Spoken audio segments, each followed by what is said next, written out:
Olá, meu povo, tudo bem com vocês? Espero que estejam todos bem, com a graça de Deus. Nós vamos a mais um vídeo da Palavra do Senhor, mas eu já quero de antemão pedir para você não esquecer de deixar o seu like, compartilhar esse vídeo com as suas redes sociais, com seus contatos e também se inscreva no canal se você ainda não é inscrito. Você vai estar nos ajudando a semear a Palavra de Deus. Nosso maior objetivo é esse. Amém? Nós vamos agora para uma breve vinheta e em seguida estaremos dando início a mais uma mensagem da Palavra do Senhor.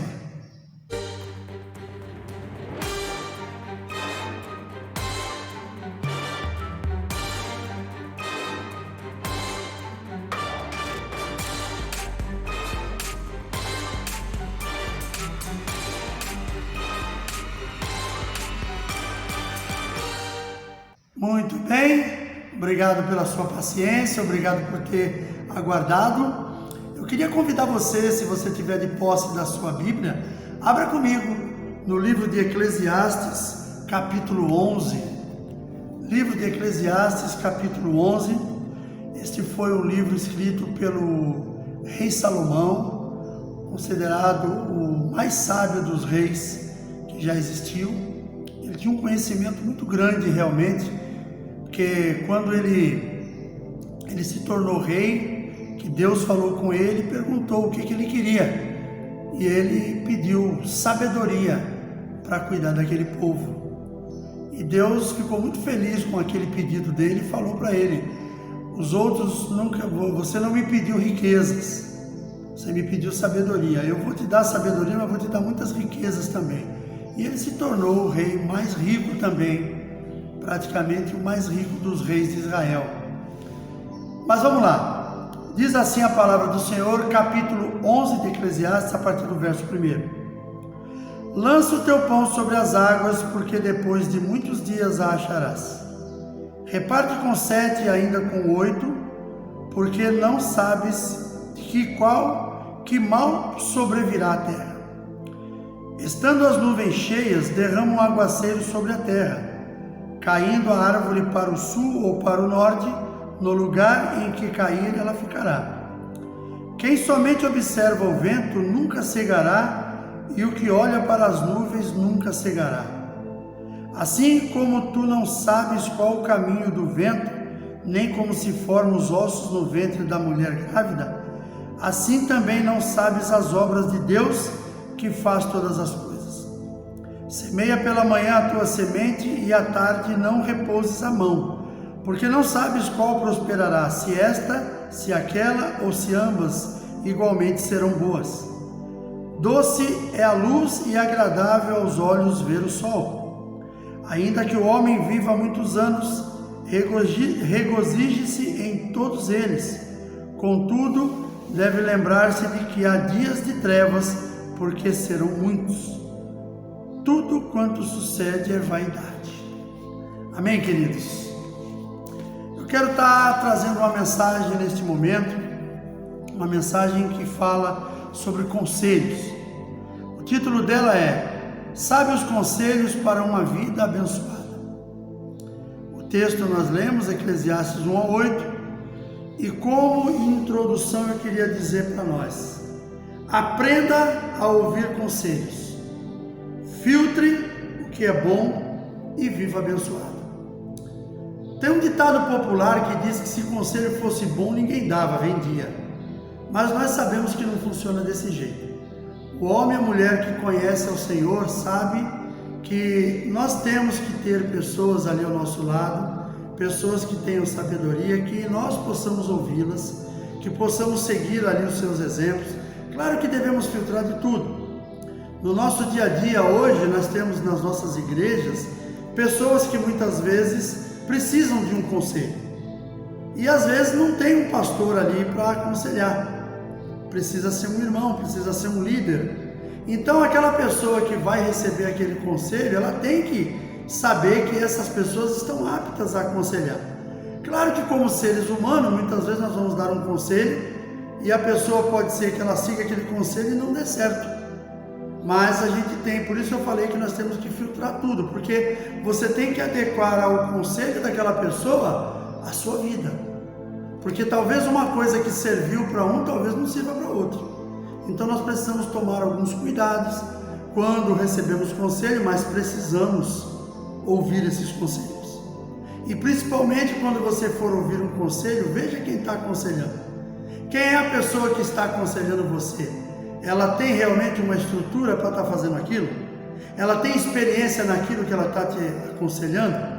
Você não pode pedir conselho, de repente a pessoa até pode te dar uma ideia de como você deve proceder. Mas, por exemplo, você vai pedir conselho para o teu casamento, para uma pessoa que já está no terceiro, quarto casamento, separou do primeiro, separou do segundo, já está meio que atribulado no terceiro, é meio complicado, né? Então nós precisamos ouvir conselhos de pessoas, que essas pessoas tenham realmente condições de estar aconselhando alguém. E mesmo isto, precisamos ouvir e avaliar. Então vai aí aquilo que eu tenho para nós neste dia, que fala sobre a palavra de Deus, que diz aqui na palavra de Deus, que está justamente no livro de Eclesiastes. Então vamos lá. Eu queria trazer aqui como um sábio conselho da parte de Deus, que está escrito aqui no livro de Eclesiastes, a partir do verso 11. Então vamos lá. O primeiro verso diz assim: lança o teu pão sobre as águas, porque depois de muitos dias acharás. Qual é o primeiro conselho que eu tenho para nós aqui neste dia? Planeje com prudência. Quando a Bíblia diz lança teus pães sobre as águas, eu entendo que ela está falando sobre planejamento, porque ela diz que lá na frente você vai achá-lo novamente. Então, quando nós planejamos as coisas na nossa vida com prudência, nós temos uma condição muito boa de lá na frente as coisas acontecerem como nós desejamos. Agora, se nós não planejamos nada, se nós simplesmente seguimos o curso natural da história, seguimos aquilo que está na nossa frente, seguimos pessoas que não têm condições de nos aconselhar, lá na frente nós corremos um grande risco de, numa linguagem popular, quebrarmos a cara. Então, queridos, lembre-se desse primeiro verso: lança teu pão sobre as águas, porque depois de muitos dias a acharás. Se você se você levar a tua vida planejada, lá na frente você vai ver que tem muitas coisas boas que você vai adquirir por causa daquilo que você fez.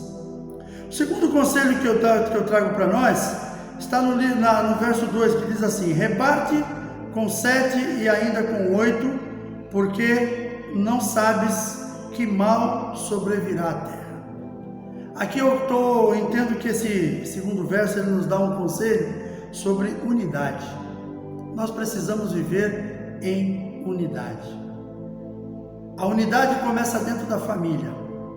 Nós ouvimos muitos relatos de pais que vivem dentro da casa e mal conhecem seus filhos. Um dia eu, junto com meu pai trabalhava em Santos, eu saí do meu trabalho, passei lá para dar um abraço nele, bater um papo, era cedo ainda, e nós começamos a bater papo e depois nós viemos embora. Nós estávamos vindo, entramos numa padaria, estávamos ali tomando alguma coisa, começamos a bater papo, como a gente costumava fazer muitas vezes, ali amigavelmente, não somente como pai e filho, mas como amigos. E nós percebemos que tinha uma pessoa do lado que, ouvindo a nossa conversa, pediu licença, começou a conversar com a gente. Uma pessoa até com um bate-papo muito agradável, e é gostoso. Às vezes você está num lugar, você entra ali num restaurante, num bar, num comércio qualquer, ou mesmo num banco, você encontra uma pessoa, começa a bater papo, e você percebe que aquela pessoa tem um papo gostoso, e aquela pessoa, aquele senhor, eu não me lembro direito, nem da feição da pessoa, que foi uma coisa muito rápida, ele começou batendo papo comigo e com meu pai. E o papo estava muito gostoso, até que num determinado momento eu me dirigindo a meu pai, chamando ele, como eu sempre chamei, de pai, né? Ou às vezes de paizão. Aquela pessoa deu aquela parada assim, olhou para nós e falou: peraí, vocês são pai e filho? Eu falei: somos. Caramba, que legal, que bonito, hein? Gostei de ver a amizade de vocês. Aí meu pai completou o que ele falou: olha, pai e filho tem que ser, acima de tudo, bons amigos. Ele falou, mas nem sempre acontece assim. Eu vivo numa casa que eu e meus filhos, nós mal nos cumprimentamos. Nós vivemos com pessoas estranhas. Meus filhos têm a vida deles, eu tenho a minha. E meu pai falou, olha, isso aí é até chato a gente ouvir, mas procura conversar com seus filhos, procura ter um laço de amizade, porque é muito importante isso. E aí eu vejo, por exemplo, a questão da unidade.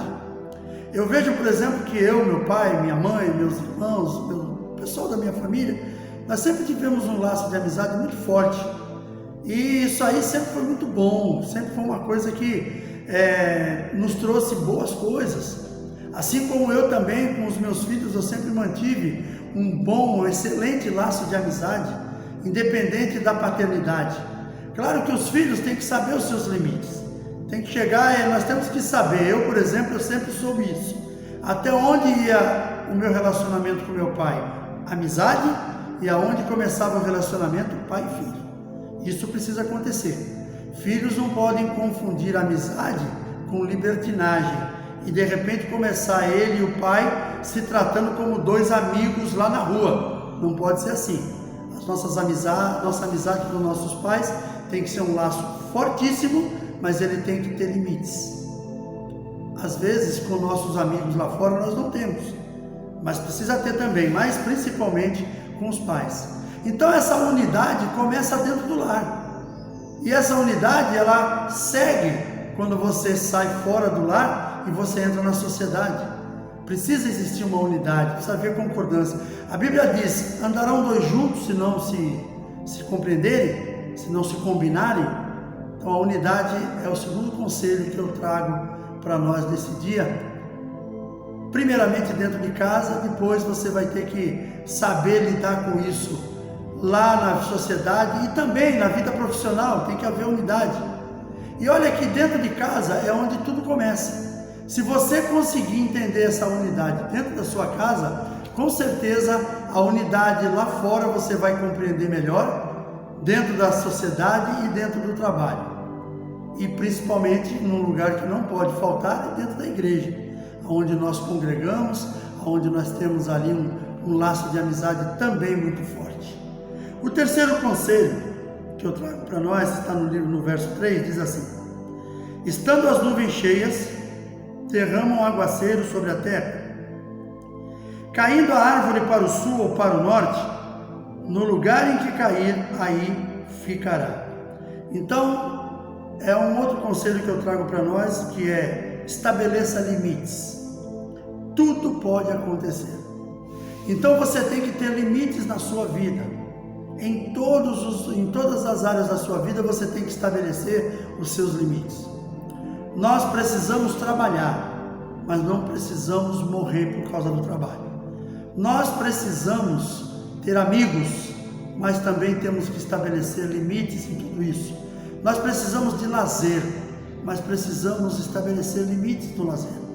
Nós precisamos estudar, é muito importante para que nós possamos crescer na vida pessoal, mas também precisamos estabelecer limites.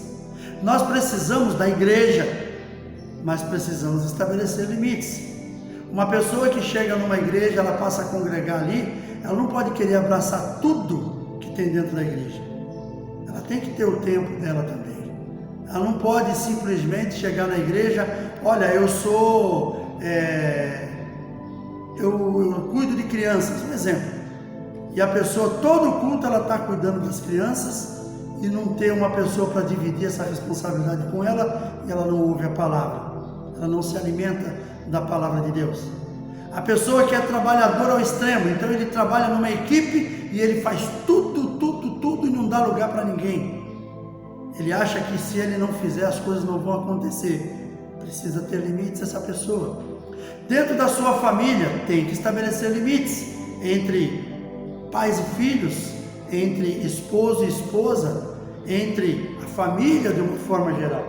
Tudo na nossa vida tem que ter um limite estabelecido. Nós não podemos querer ser aquela pessoa que é somente através dela que as coisas vão acontecer e nada acontecerá se ela não estiver presente. Nós precisamos estabelecer limite nas nossas vidas, delegar poderes para as pessoas.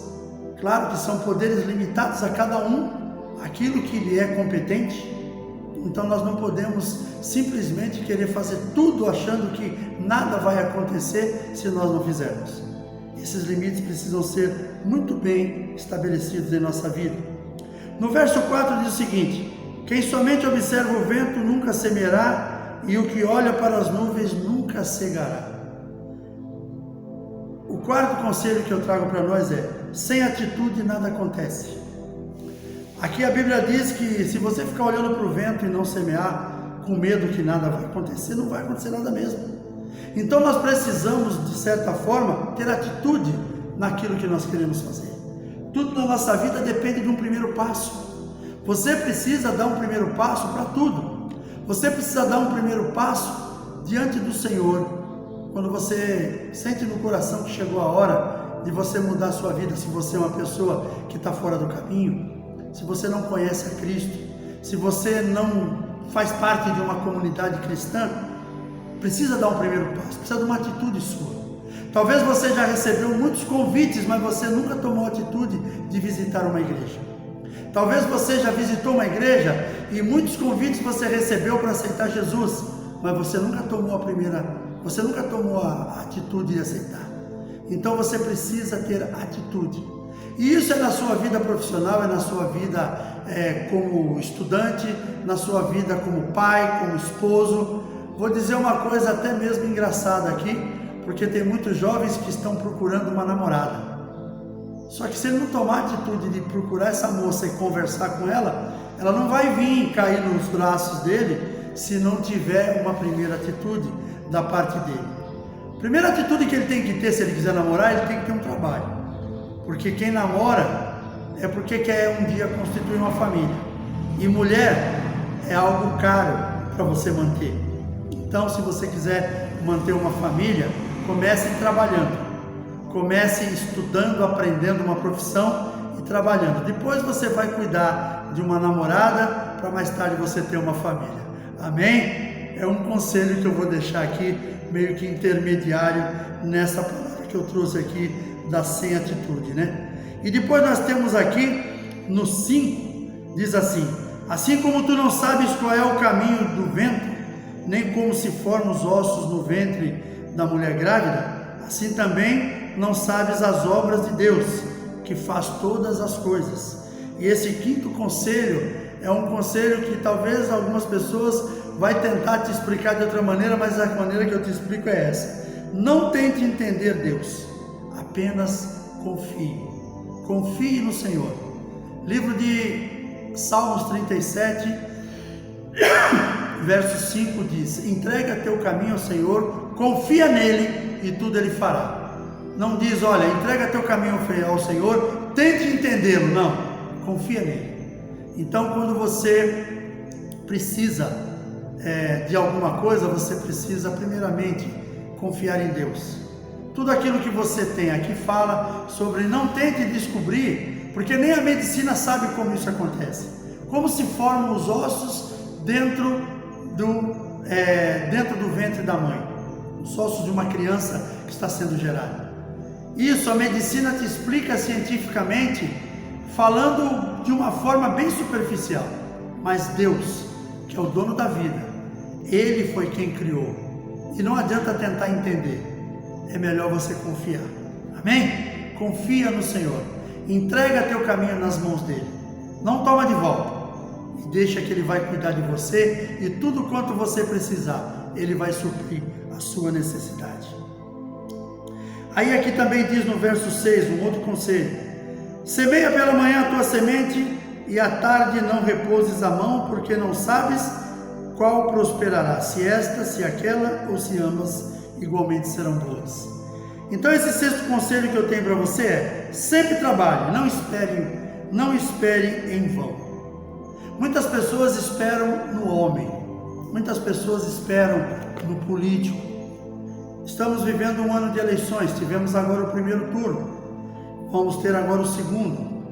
E muitas pessoas confiam naquele político que vai entrar na prefeitura, no governo do estado, que vai entrar na presidência da república, nós temos que ter uma certa confiança, porque senão não teria um porquê nós votarmos na pessoa. Eu tenho que ter uma confiança que aquela pessoa está sendo conduzida por Deus para que ela possa fazer a coisa acontecer. Mas eu não tenho que esperar somente nisso, eu tenho que esperar em Deus.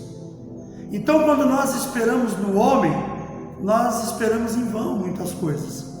Lá no livro de Jeremias, capítulo 7, se não me engano, capítulo 7, acho que é, não, capítulo 10, verso 7, verso 5, verso 7 diz: maldito o homem que confia no homem, que põe a força no seu braço. E lá no 7 diz: bendito o homem que confia no Senhor. Esse é o principal. Então nós precisamos, sim, trabalhar, mas nós precisamos não esperar muito no homem. Temos que esperar em Deus. Este é o 6º conselho que eu deixo para nós neste dia. O 7º conselho está no livro, no capítulo, no verso 7, que diz: doce é a luz e agradável aos olhos ver o sol. Alegre-se em cada manhã. Cada manhã, quando você colocar os seus pés fora da sua cama, lembre-se que há um Deus provedor. Há um Deus que Ele vai prover todas as suas necessidades. Confia nele. Contemple a luz de mais um dia com uma oração em agradecimento. Agradeça a Deus por mais um dia de vida. Agradeça a Deus por uma noite de repouso e que você terá mais um dia pela frente e que, independente de tudo que você viver nesse dia, Deus está ao seu lado para te guardar, para te prover das suas necessidades. Agradeça a Deus pela sua saúde, pela saúde dos seus filhos. Agradeça a Deus pelo respirar. Agradeça a Deus pelo sol, pela chuva. Ou seja, agradeça a Deus por tudo. Você sabe que vai chegar um momento que você vai sentar à mesa da sua casa com a sua família, e por mais simples que seja a sua refeição, agradeça por ela. Tem um testemunho de uma irmã que ela, inclusive, no próximo domingo ela vai estar testemunhando na nossa congregação, numa campanha que nós começamos a semana passada, que fala sobre testemunhando para o crescimento do corpo de Cristo. E ela, uma parte do testemunho dela, um dia ela estava pregando, ela deu. Ela falou que eles são de uma família muito pobre, e eu lembro disso mesmo. Eu conheço ela desde antes dela, conheço a família dela antes dela nascer.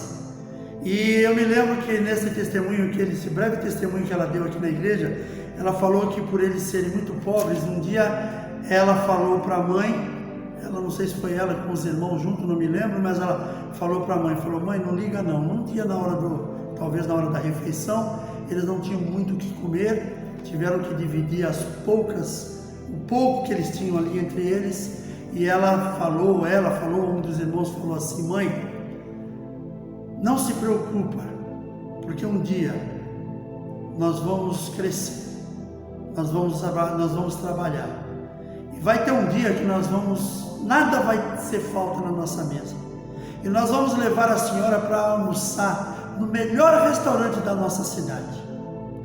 E agora, há um tempo atrás, era aniversário da mãe, e juntou os filhos e levaram a mãe num dos restaurantes mais caros da nossa região. E quando chegou lá, falaram: mãe, escolhe o que a senhora quiser comer. E a mãe, quando viu o cardápio, ficou assustada com o valor. E aí aquela filha falou: mãe, lembra que um dia nós falamos que a nossa vida haveria de melhorar, e que um dia nada faltaria na nossa mesa, e que nós haveríamos de levar a senhora no melhor restaurante da nossa cidade, para a senhora escolher o que a senhora quisesse comer.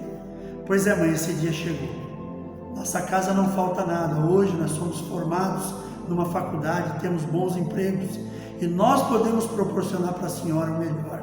Então a senhora escolhe o que a senhora quiser comer. Eu achei lindo aquilo que aconteceu, porque foi a provisão de Deus na vida daquela família. Basta que você confie. Confia que Deus há de te dar o melhor que você merece. E para a gente encerrar, o verso 8 diz assim: Ainda que o homem viva muitos anos, regozije-se em todos eles. Contudo, deve-se lembrar de que há dias de trevas, porque serão muitos. Tudo quanto sucede é vaidade. Então, o meu último conselho nesta ministração é: viva cada dia como se fosse o último. Viva como se fosse o último dia da sua vida. Se alegre, ame, sabe, sorria. Não tem coisa mais maravilhosa do que você passar por uma pessoa de manhã, essa pessoa te abrir um sorriso e você compartilhar com ela e dizer bom dia.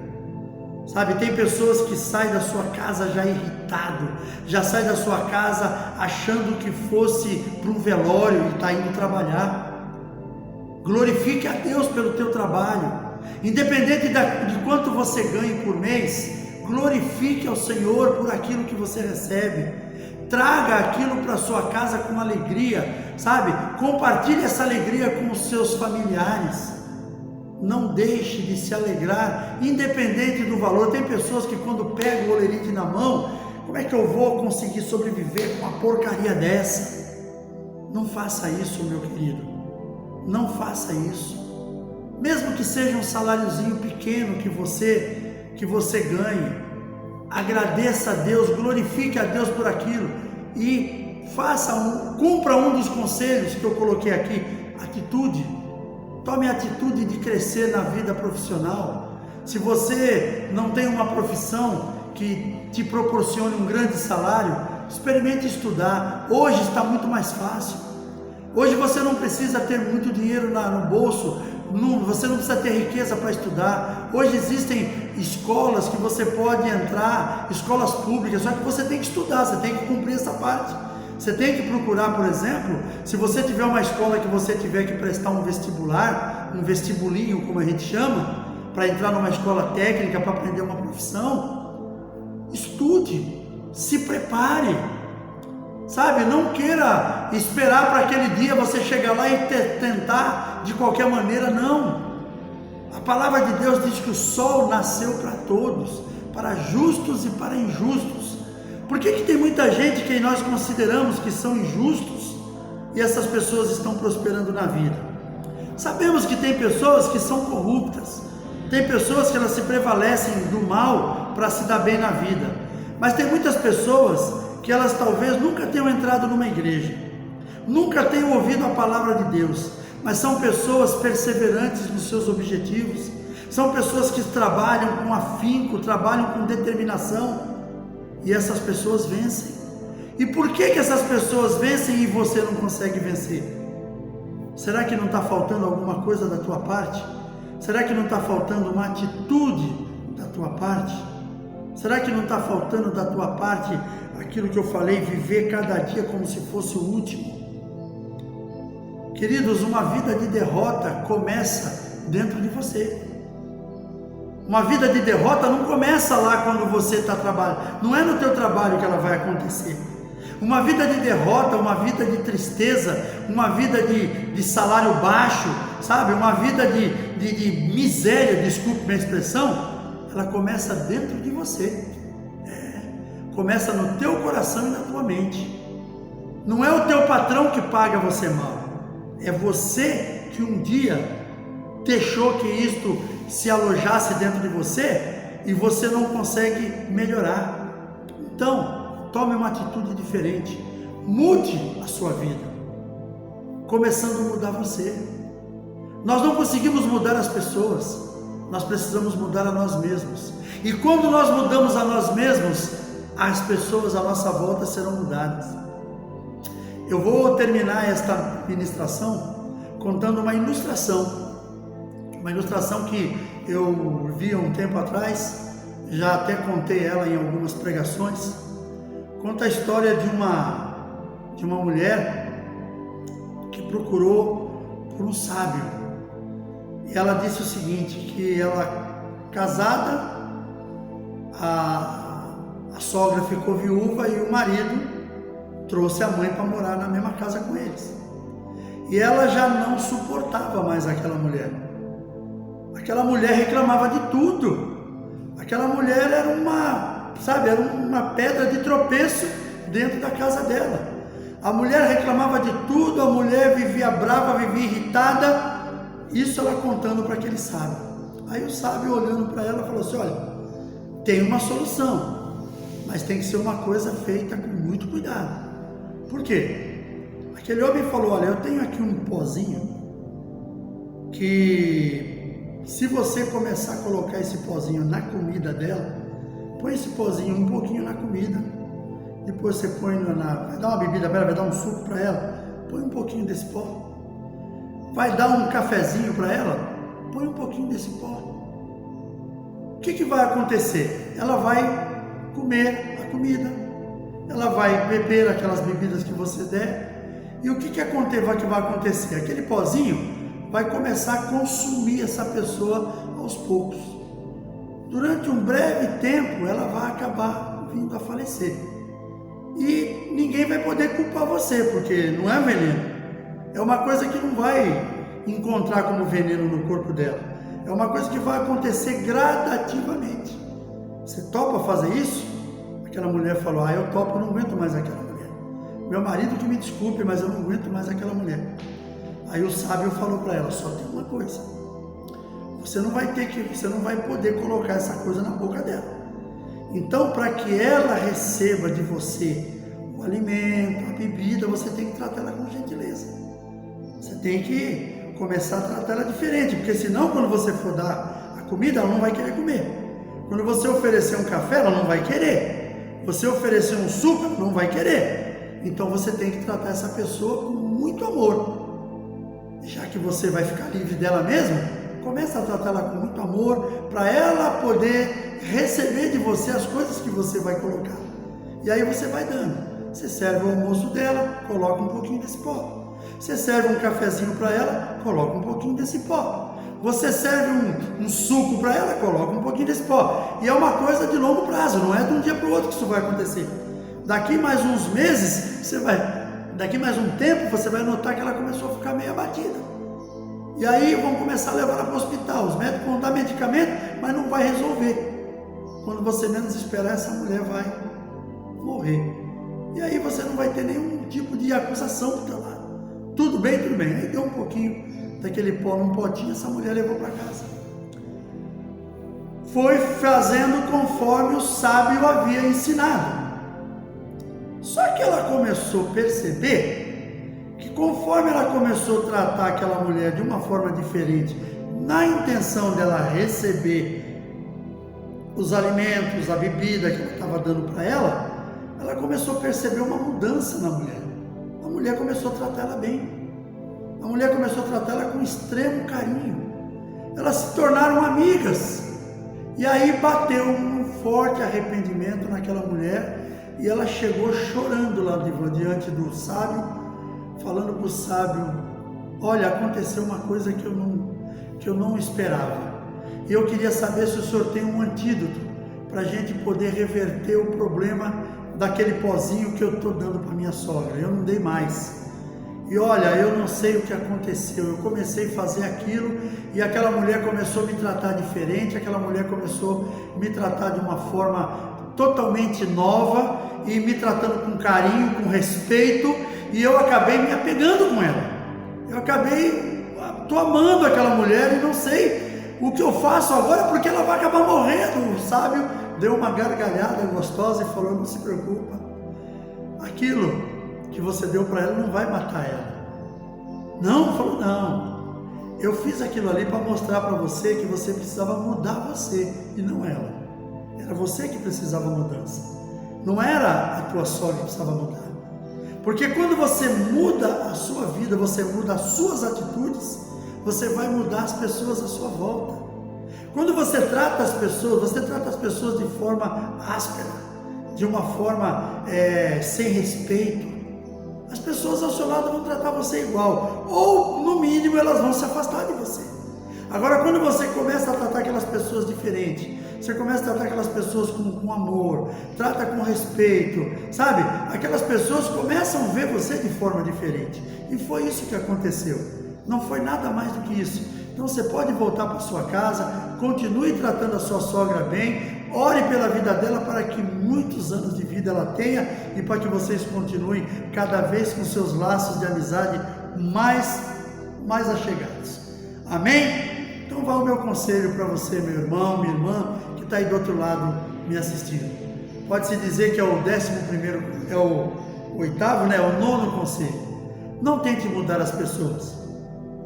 Se você vê alguma coisa nas pessoas que não está bom, procure mudar você. Muda você porque essa pessoa que você entende que talvez esteja agindo corretamente com você, quando ela vê a sua mudança, ela vai começar a mudar. Amém? Quero fazer uma oração com você nesse momento e depois nós estaremos encerrando mais esta mensagem. Feche seus olhos. Pai querido, em nome de Jesus, quero te louvar e te agradecer por cada vida, Senhor, que está do outro lado desta tela, assistindo esta mensagem. Que o Senhor venha tratar no coração de cada uma delas a respeito desses conselhos que foram trazidos.